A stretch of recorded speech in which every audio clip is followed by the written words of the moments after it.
Welcome दोस्तों, आपका स्वागत है कैरियर टाइम में।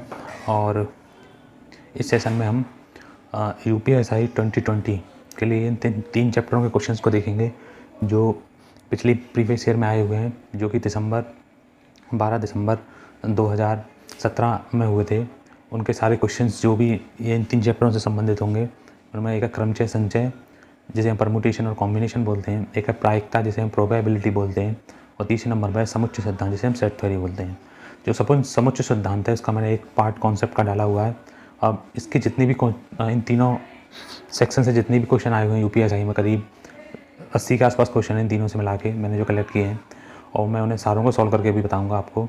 और उनके साथ जो भी एक नई चीज़ आएगी उनके मैं कॉन्सेप्ट्स में आपको बताऊंगा, ठीक है, उनसे रिलेटेड जो भी कॉन्सेप्ट्स होंगे। तो चलिए चालू करते हैं और हम देखते हैं पहले क्वेश्चन नंबर 1।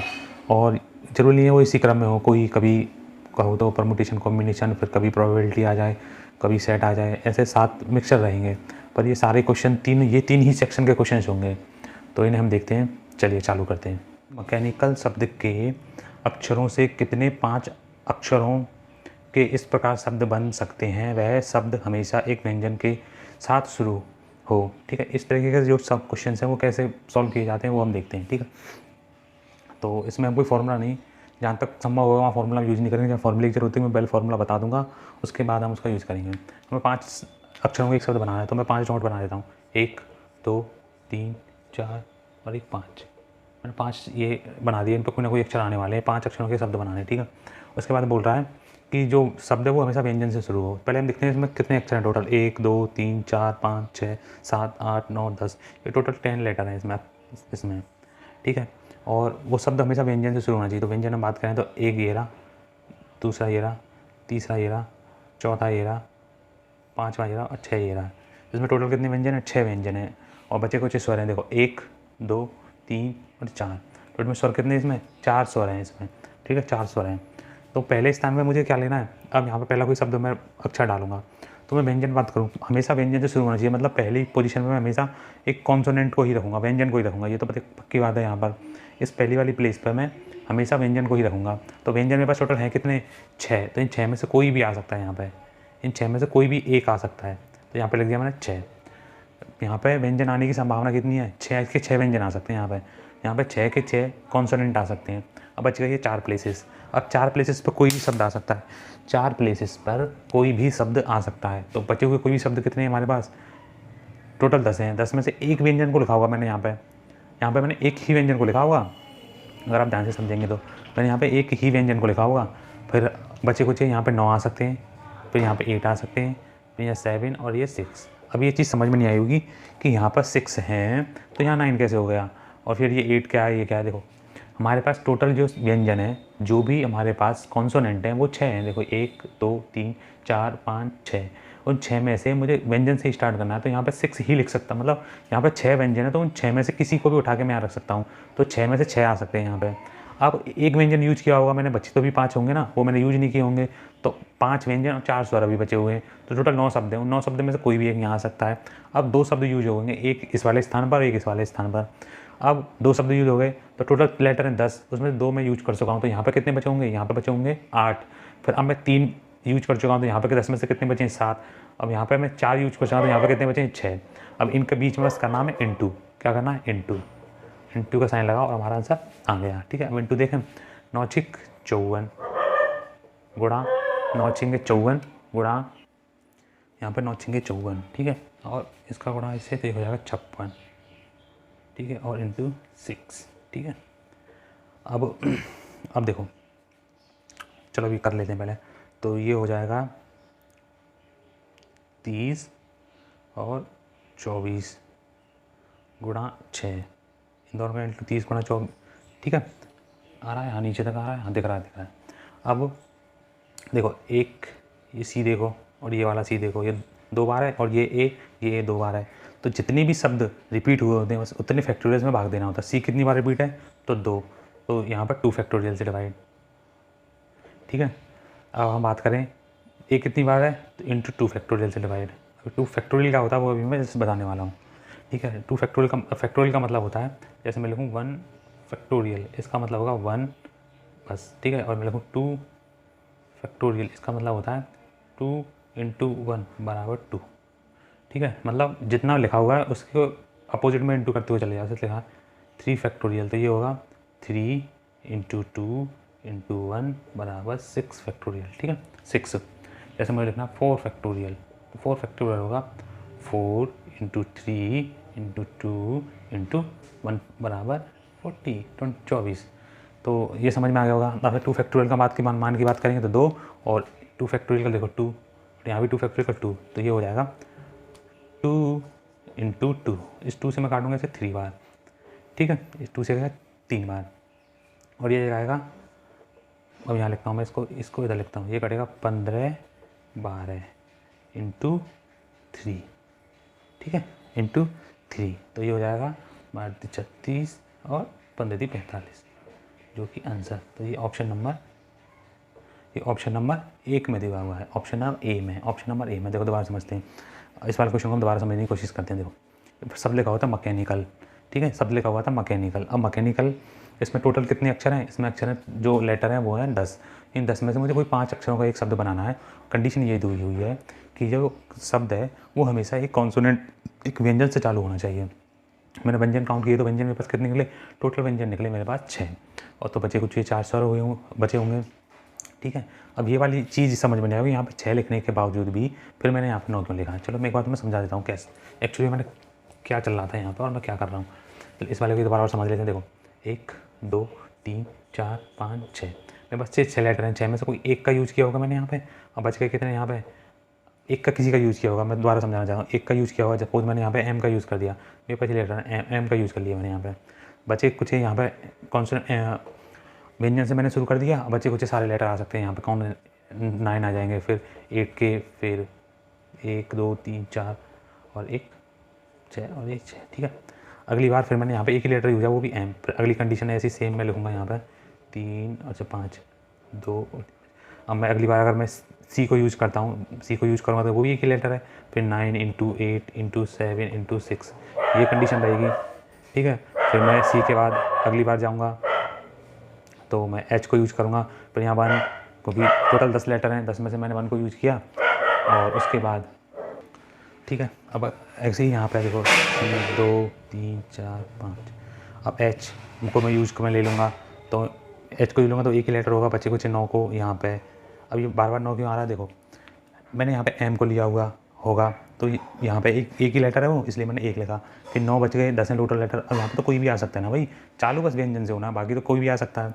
यहाँ पे मैंने सी ले लिया होगा, अब एम दोबारा यहाँ आ सकता है ना, तो इसलिए 9 लेटर फिर से हो गए, फिर 8 7 6, ऐसे करते करते हम टोट देखेंगे जो भी आखिर में एल बच रहा है 1 2 3 4, तो यहाँ पे सेम चल रहा होगा, तो मैं सबको ये कॉमन ले लूँगा, तो मैं यहाँ पे लिख सकता हूँ सब में। अब मैं ये सारे 6 बार हो गए, ये 6 बार, तो ये 6 बार हो गए, ये सब चीज़ मैं कॉमन ले लूँगा एक बार और इंटू 6 करूँगा, तो एक्चुअली में ये ऐसा बन जाएगा ये कि मेरे पास 6 प्लेस हैं, 1 2 3 4 5 प्लेस हैं, और मैं 6 इंटू 9 इंटू 8 इंटू 7 इंटू 6 और डिवाइड करूँगा किससे? जो रिपीटेशन है, 2 factorial into 2 factorial, 2 factorial into 2 factorial. Factorial के मान लिख दिया मैंने, क्योंकि रिपीट वाले हमें हटाना पड़ता है।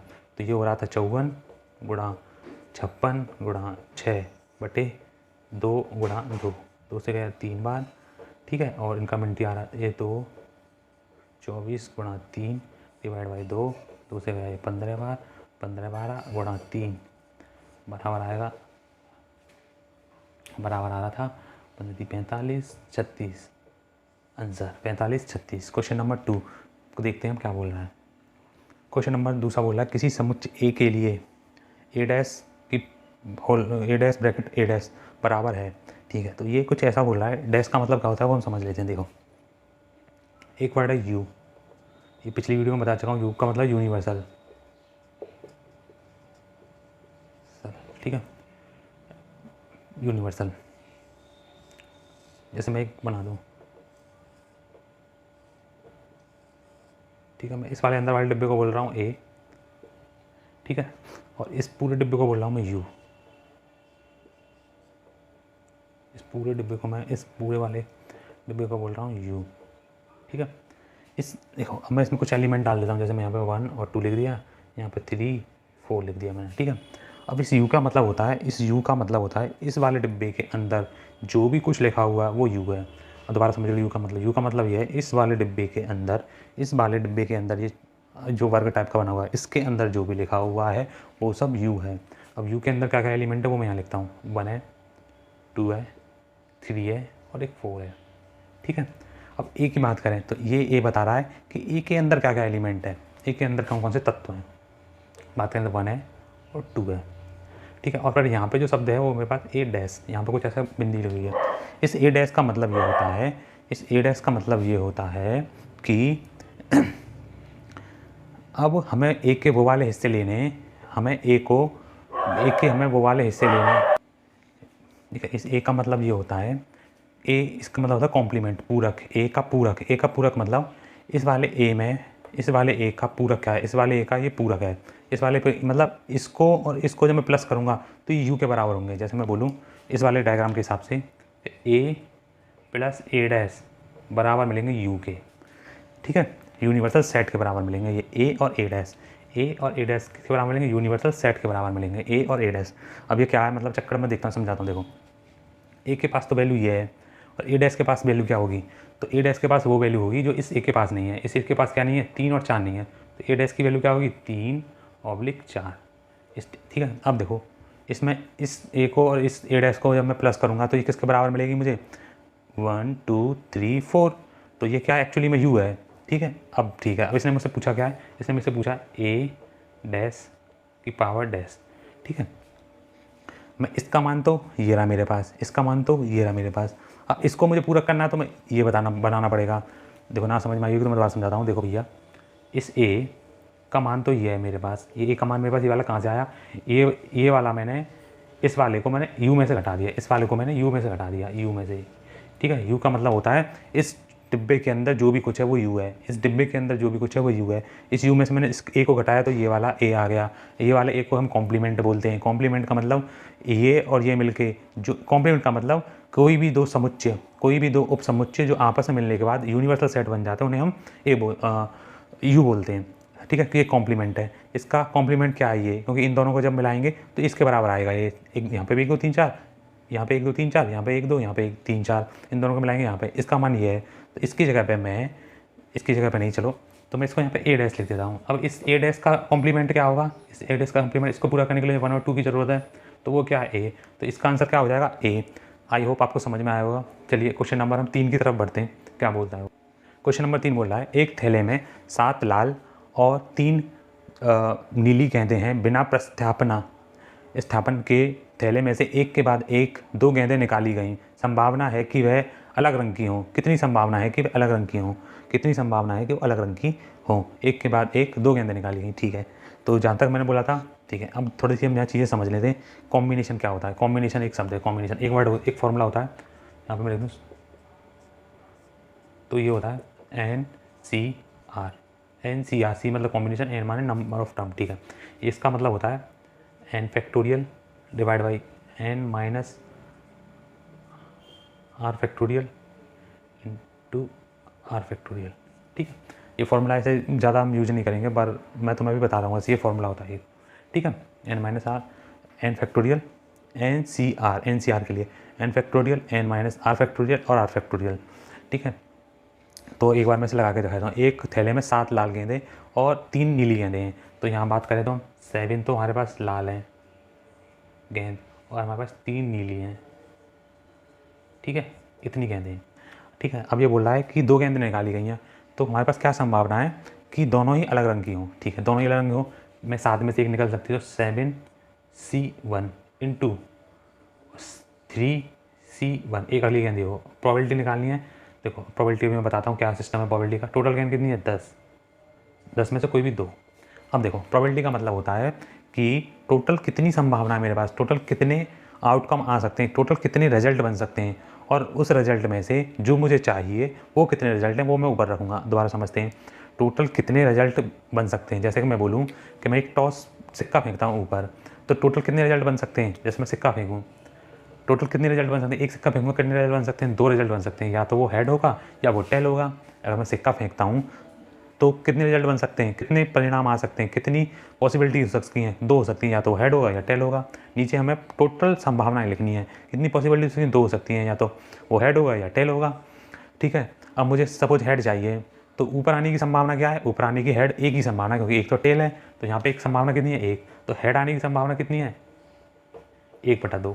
बात समझ में आई? ठीक है। अब इस वाले क्वेश्चन में देखते हैं, यहाँ पर संभावना का सवाल है, इसलिए हम यहाँ पर 10y सीख गया। देखो टोटल बॉल कितनी है मेरे पास, 10, इसमें 10 में से कोई भी 2 निकालनी है, ये तो मेरी टोटल संभावना है। इन 10 में से कोई भी 2 आएंगी, इन 10 में से कोई भी 2 बॉल आएंगी, इन 10 में से कोई भी 2 बॉल आएंगी। यहाँ पे मुझे चाहिए क्या, 7 में से या तो 1 बॉल मिल जाए इंटू, या 3 में से 1 बॉल मिल जाए, 7 में से 1 मिल जाए और 3 में से 1 मिल जाए, यही तो चाहिए। अब इसका मतलब क्या होता है, इसका मतलब ये है, देखो इसका मतलब एक फॉर्मूले से एक बार मैं बताता हूँ। इसका मतलब ये है, देखो 7 फैक्टोरियल डिवाइड बाई n का मतलब 7 factorial, 7 minus 1 factorial into 1 factorial, ठीक है, इंटू 3 फैक्टोरियल डिवाइड के 3 माइनस 1 फैक्टोरियल इंटू 1 फैक्टोरियल, ठीक है, और डिवाइड में 10 factorial upon 10 minus 2 factorial, 10 minus 2 factorial into 2 factorial, ठीक है। अब मैं इसको एक बार सॉल्व करके दिखाऊंगा, इसके बाद मैं इसको कभी सॉल्व नहीं करूँगा, क्योंकि मैं थोड़ा बेसिक तुम्हें एक शॉर्टकट बता दूंगा, उससे ये सारे सवाल हो जाया करेंगे, ठीक है। मैं इसको यहाँ से हटा रहा हूँ, मुझे थोड़ा स्पेस चाहिए, इसलिए अब मैं इसको यहाँ लिखूँगा 7 फैक्टोरियल, ठीक है, दिख रहा है हाँ, 7 फैक्टोरियल डिवाइड के 7 में से 1 गया तो 6 फैक्टोरियल इंटू 1 फैक्टोरियल, ठीक है, इंटू 3 फैक्टोरियल इंटू 3 में से 1 गया तो 2 फैक्टोरियल इंटू 1 फैक्टोरियल, ठीक है, डिवाइड के 10 फैक्टोरियल अपॉन 10 में से 2 गए तो 8 फैक्टोरियल इंटू 2 फैक्टोरियल, ठीक है। अब इस 1 का मतलब तो वहाँ लिखा हुआ 1 है, तो 1 का ना कुछ में भी करेंगे तो 1 ही रहेगा। इसको तो यहाँ से हटाता हूँ मैं, कोई दिक्कत नहीं, इसको यहाँ से हटा दिया और इसको भी यहाँ से हटा दिया मैंने, ठीक है। अब देखो 7 फैक्टोरियल का मतलब ये होता है, मैं इसको यहाँ से हटाता हूँ, 7 फैक्टोरियल का मतलब ये होता है कि 7 into 6 into 5 into 4 into 3 into 2 into 1, ठीक है। मैं बोलूँ 6 फैक्टोरियल का मतलब क्या होता है, तुम बोलोगे 6 इंटू 5 इंटू 4 इंटू 3 2 इंटू 1, ये तो 7 फैक्टोरियल है और ये 6 फैक्टोरियल है, तो ये वाली और ये वाली बिल्कुल सेम है ना, ठीक है। यहाँ तक तो कोई बात दिक्कत नहीं है, तो हम ये लिख सकते हैं इस वाली चीज़ को 7, इस वाली चीज़ को हम क्या लिखेंगे, देखो इस वाली चीज़ को हम लिखेंगे, देखो थोड़ा ध्यान से, 7 इंटू 6 फैक्टोरियल, 6 फैक्टोरियल इंटू ऐसे 3 factorial, 3 into 2 factorial divide by 2 factorial,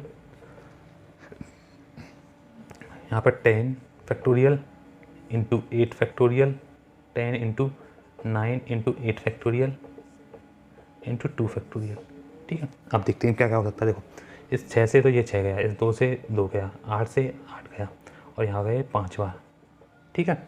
तो हो जाएगा 7 या 21 और ये 45, 7 या 21 और 45। अभी हम इस 3 से काट लेंगे तो 7 बार और 3 से गया 15 बार, तो इसका आंसर नंबर है सी, ऑप्शन नंबर सी। पर मैं इसको थोड़ा एक आसान वे में बताता हूँ समझने के लिए, ठीक है। चलो देखते हैं, फैक्टोरियल थोड़ा याद होना बहुत जल्दी है। देखो फॉर्मूला था 7 में से कोई भी 1 निकालनी है इंटू 3 में से कोई भी 1 आ जाए और यहाँ 10 में से कोई भी 2 आ जाए। देखो अब इसका हमें कुछ नहीं करना है, हम 7 का टेबल लिखना चालू हैं, 7 को 7 के साथ जैसे लिखेंगे हम इसको लिखना चालू करेंगे ऐसे 7, और कब तक लिखेंगे फैक्टोरियल 1 तक खाली, क्योंकि यहाँ पे 1 ही है, इंटू 3 को कब तक लिखेंगे 1 तक, 3 नहीं समझ में आएगा, अभी समझ में आएगा। 10 देखो 10 को हम कब तक लिखेंगे 10 तक, तो यहाँ लिखेंगे 10 गुणा 9, 2 तक लिखेंगे। 10 को हम कितनी तक लिखेंगे 2 तक। 7 को मैंने उल्टा कब तक लिखा 1 तक, 3 को कब तक लिखा 1 तक, और यहाँ पे 2 है तो यहाँ पे 2 फैक्टोरियल, तो ये 2 फैक्टोरियल पहुँच जाएगा यहाँ, तो यहाँ लिखेंगे 2 फैक्टोरियल का मतलब होता है 2, 3 से गया 3 बार, 3 से गया 5 बार, तो जाएगा 7/15, ये हो गया आंसर। ये अभी नहीं समझ में भी आएगा तो आगे बहुत सारे सवाल आने वाले हैं, वहाँ मैं यही करूँगा, फॉर्मूला में नहीं लगाऊंगा, ठीक है। तो हम क्वेश्चन नंबर अब 3 के बाद हम बढ़ते हैं अगले क्वेश्चन पर। तो अगला क्वेश्चन हमारा क्या बोल रहा है, प्रच्छादित रूप से एक 3 अंकों की संख्या का चयन करें।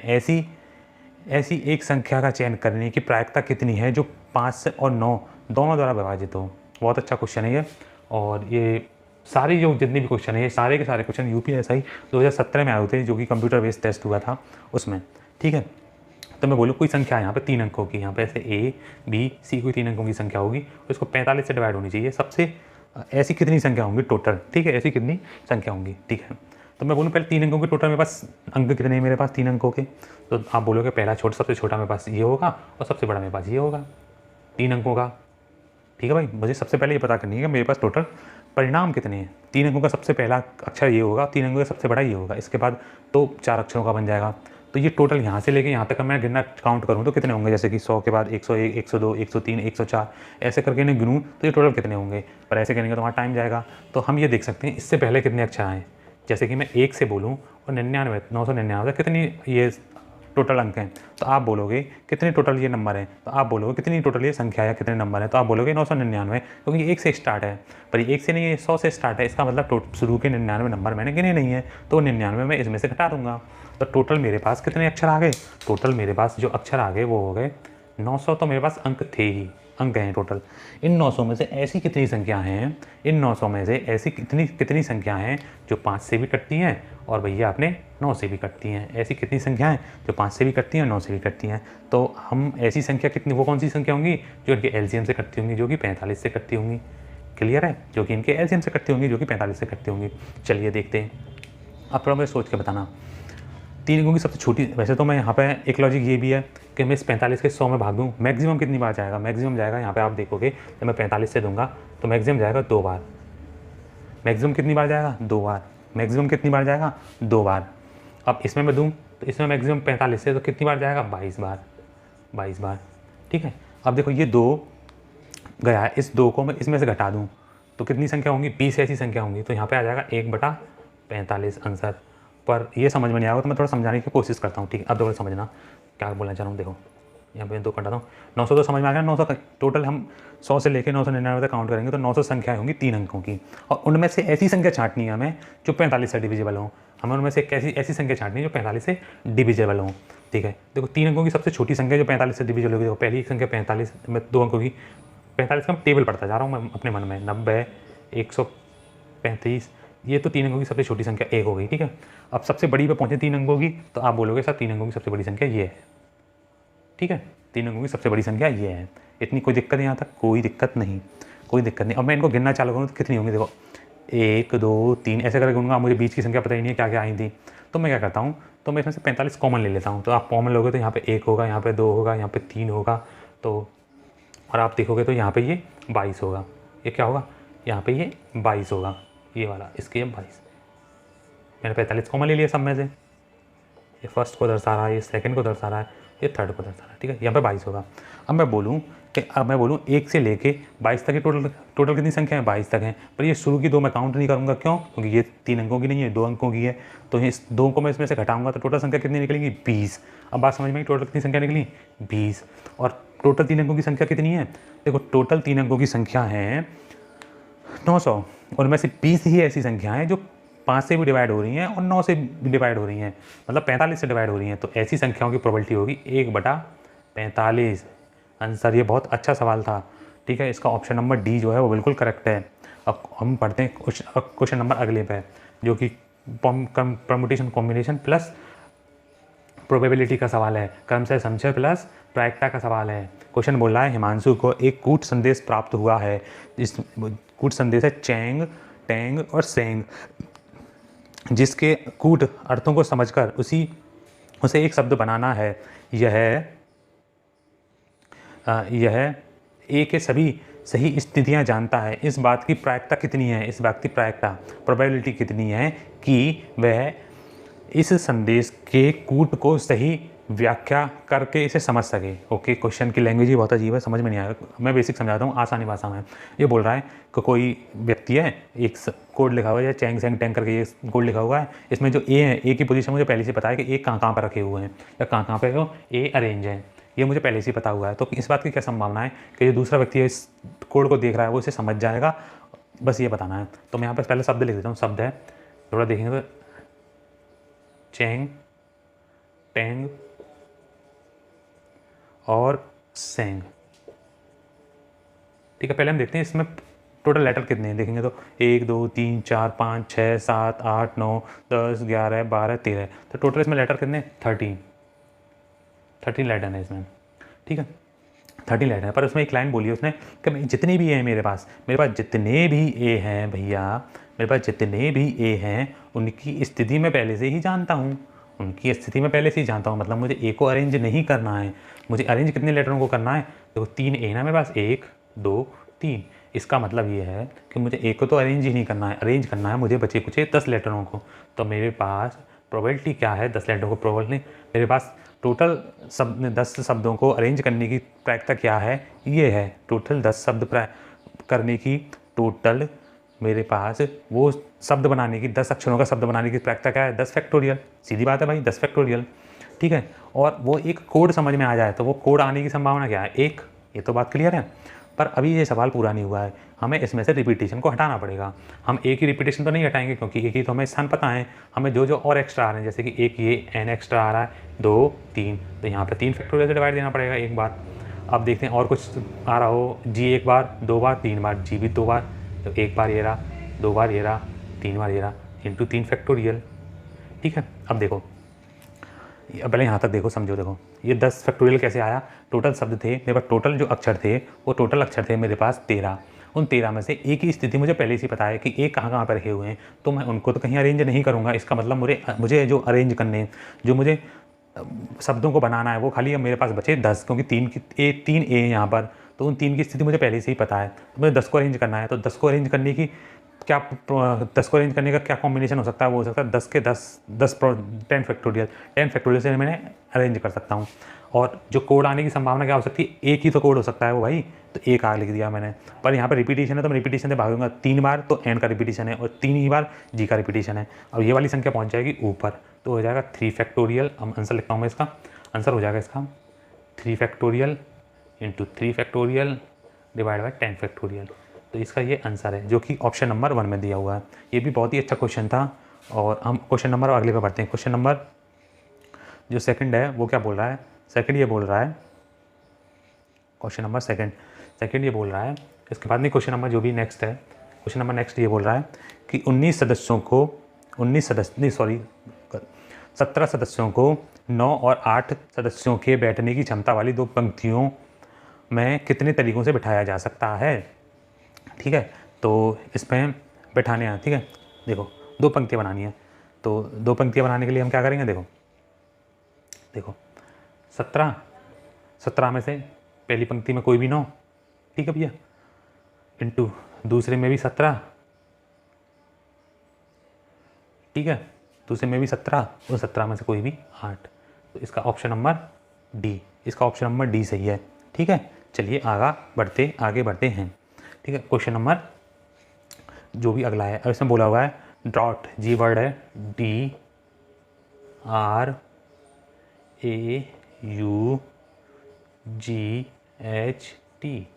इसमें बोला है कि शब्द के अक्षरों की कितने प्रकार से क्रम व्यवस्था की जा सकती है अगर स्वरों को हमेशा एक साथ रखा जाए, स्वर हमेशा एक साथ रखे जाएं। अब इसमें देखते हैं शब्द है कितने, टोटल अक्षर कितने, 2 4 6 और एक 7।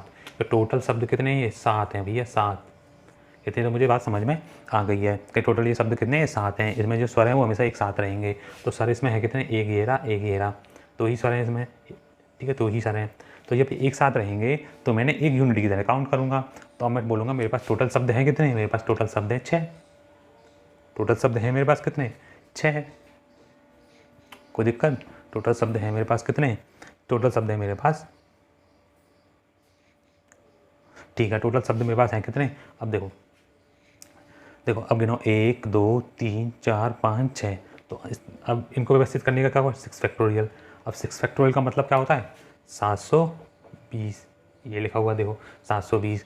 पर ये जो 2 स्वर हैं इनको थोड़ा ध्यान से देखना, ये 2 स्वर हैं तो ये कैसे आ सकते हैं, या तो पहले ए आ जाएगा फिर यू आ जाए, या फिर पहले यू आ जाए फिर ए आ जाए। तो इनको सजाने की, इनको कॉम्बिनेशन करने की क्या होगी, 2 फैक्टोरियल। तो 2 फैक्टोरियल का मान कितना हुआ, ऐसे लिख सकता हूँ यहाँ पे 6 फैक्टोरियल इंटू 2 फैक्टोरियल। तो यहाँ पर लिखेंगे 720 गुणा में 2 बराबर 144 0। तो ये इसका ऑप्शन नंबर जो डी है वो बिल्कुल सही है, ठीक है। चलिए क्वेश्चन नंबर नेक्स्ट देखते हैं। क्वेश्चन नंबर नेक्स्ट बोल रहा है कि ताश अच्छी तरह फेंटी गई गड्डी से 2 पत्तों को चुना जाता है। इस बात की कितनी संभावना है कि एक पत्ता चिड़ी या हुक्म का हो, या का मतलब होता है पहला आउटकम नहीं मिला तो दूसरा आउटकम हो कम से कम, ठीक है। चिड़िया हुक्म का, एक पत्ता हुक्म का हो और दूसरा एक बादशाह हो, ठीक है। देखो थोड़ा हम समझते हैं। देखो टोटल मेरे पास पत्ते हैं कितने, आप बोलोगे साहब मेरे पास टोटल पत्ते हैं 52, टोटल पत्ते 52 हैं। और उनमें से चिड़ी आने की संभावना कितनी है, टोटल आउटकम कितने मेरे पास टोटल पत्ते, और उनमें से चिड़ी आने की संभावना कितनी है, आप बोलोगे साहब 13 के 13 कोई भी आ सकते हैं। उसमें कोई मुझे पता थोड़ी कौन सा है, 13 में से कोई भी आ सकता है, ठीक है। और या बोला है या फिर प्लस, अब भी मेरे पास कितने 52 ही पत्ते हैं, ये नहीं निकला होगा तो ये वाली कंडीशन 52 ही पत्ते हैं मेरे पास अब भी। और इसमें हुक्म आने की संभावना कितनी है, आप बोलोगे 13। पहले इसको सॉल्व कर लेते हैं हम। तो 52 तो एलसीएम आएगा और ये 13 दूनी 13 और 2 26 हो जाएगा। तो यहाँ तक देखकर अब ये गया 1/2। चिड़ी या हुक्म आने की संभावना कितनी है 1/2। अब दूसरा पत्ती की बात करें, तो इंटू यहाँ पर खालिस्तान, दूसरे पत्ते की बात करें एक बादशाह हो। देखो एक पत्ता तो मैंने चुन लिया यहाँ से, या तो ये निकल गया या ये निकला, तो मेरे पास पत्ते बचे कितने हैं 51। कोई दिक्कत यहाँ तक, देखो दोबारा समझा देता हूँ, कोई दिक्कत नहीं। देखो दोबारा समझते हैं। देखो एक स्थान 2 ही पत्ते निकालने हैं। पहली बार में मेरे लिए 52 पत्ते थे, उनमें से कोई भी 26 आ सकते थे। 26 में से मतलब या तो वो चिड़ी का होगा या हुक्म का होगा। तो चिड़ी और हुक्म के, एक चिड़ी के पूरी गड्डी में 13 पत्ते होते हैं, हुक्म के पूरी गड्डी में 13 पत्ते होते हैं। टोटल कितने हो गए 26। तो 52 में से कोई भी 26 निकल सकते हैं, ठीक है। अब कोई भी 26 में से एक ही तो निकलेगा भाई, कोई भी 26 में से। तो यहाँ पे आप कितने बचे होंगे 51, क्योंकि एक पत्ता तो मैंने निकाल लिया होगा। अब 51 बचे होंगे। 51 में से दूसरा पत्ता एक बादशाह हो, तो बादशाह टोटल कितने होते हैं, बादशाह उस पूरी गड्डी में 4 होते हैं। तो ये मेरा आंसर बन गया। 26 से गया 2 बार और ये 2 से गया 2 बार, तो आंसर आ गया इसका 2/51। और किताबों में ये सवाल गलत दिया हुआ है और इस आंसर में भी सवाल गलत है। इसका ऑप्शन नंबर बी इसका सही है, ठीक है। अब ठीक है, क्वेश्चन नंबर अगला क्या बोल रहा है। क्वेश्चन नंबर अगला बोल रहा है कि कितने अलग तरीके से ABCDF को क्रमबद्ध किया जा सकता है जिसमें से AE और ADEF हमेशा साथ रहे, ठीक है। मेरे पास वर्ड है ABCDE और F, ये कुछ शब्द मेरे पास, ठीक है। तो ये बोल रहा है कि ये तीनों हमेशा एक साथ रहेंगे, ये तीनों एक साथ रहेंगे हमेशा, ठीक है। अब ये तीनों एक साथ हैं और हम लेटर्स को गिनते हैं। 1 2 3 4, मेरे पास 4 ही लेटर हैं। अब बोलोगे ये तो 3 है, यहाँ पे 4 में लिख दिए। 4 क्यों बोल रहे हैं, क्योंकि ये एक साथ रहेंगे तो हमेशा एक ही यूनिट काउंट होंगे ये। तो पहला, दूसरा, तीसरा, चौथा, मेरे पास 4 शब्द हैं। इन 4 शब्दों को कॉम्बिनेशन करने का तरीका क्या होगा, तो ये होगा 4 फैक्टोरियल। यहाँ तक कोई दिक्कत। और 4 फैक्टोरियल का मतलब होता है 24, कोई दिक्कत। अब ठीक है, अब ने सजा लिए। अब ये इनको भूल जाओ, इन 3 को देखो, इन 3 शब्द हैं। इन 3 शब्दों में ये भी होता है DEF की जगह यहाँ पे हो DFE, फिर यहाँ पे EFE। तो इनको सजाने का तरीका क्या होगा 3 फैक्टोरियल, ठीक है। 3 फैक्टोरियल का मतलब होता है 24 × 6 = 144 फैक्टोरियल। अगर आपको याद होंगे तो आप थोड़ा जल्दी से कर पाओगे, ठीक है। तो ये आंसर इसका बी, ऑप्शन नंबर बी, ठीक है, ऑप्शन नंबर बी। चलिए क्वेश्चन नंबर हम देखते हैं अगला। निष्पक्ष पासे की एक जोड़ी फेंकी जाती है। निष्पक्ष एक पासे की जोड़ी फेंकी जाती है, दोनों ही पासों की संख्याओं का जोड़ 5 आए, इसकी संभावना कितनी है। तो पहले हम देखते हैं हमारे पास नीचे क्या आ सकता है। देखो पहले एक बार पासा मैंने फेंका ऐसे करके, पासे पे 6 अंक होते हैं, तो 6 में से नीचे कोई भी आ सकता है। ये मेरी पहला परिणाम। दूसरे वाले पे भी मेरे ये एक साथ ही होने, इसलिए इंटू दूसरे वाले पे कितने आ सकते हैं 6। तो टोटल परिणाम कितने हो गए मेरे पास 36। टोटल में 36 तो मेरे आ ही सकते हैं, 36 तो मेरे आ ही सकते हैं, 36 तो मेरे आ ही सकते हैं यहाँ पे। अब यहाँ पे 5 आने की संभावना क्या है। अब देखो मैं लिख रहा हूँ डाइस फर्स्ट और सेकंड, ठीक है। फर्स्ट वाले पे इनका जोड़ 5 होगा, 1 4 2 3, ठीक है। और कुछ हो सकता नहीं हो सकता, मतलब ये क्या कंडीशन है, ऐसा बनाया कुछ कि पहले वाले पे 1 आए, दूसरे वाले पे 4 आए, पहले वाले पे 2 आए, दूसरे वाले पे 3 आए। या फिर ऐसा भी तो हो सकता है कि पहले वाले पे 4 आए और दूसरे वाले पे 1 आए, दूसरे वाले पे पहले वाले पे 3 आए और दूसरे वाले पे 2 आए। तो ऐसी जो ऊपर आने की जो संभावना है, ऊपर आने का जो परिणाम है वो कितने 4 हैं। तो 1 2 3 और 4, तो यहाँ पे हम लिखेंगे 4।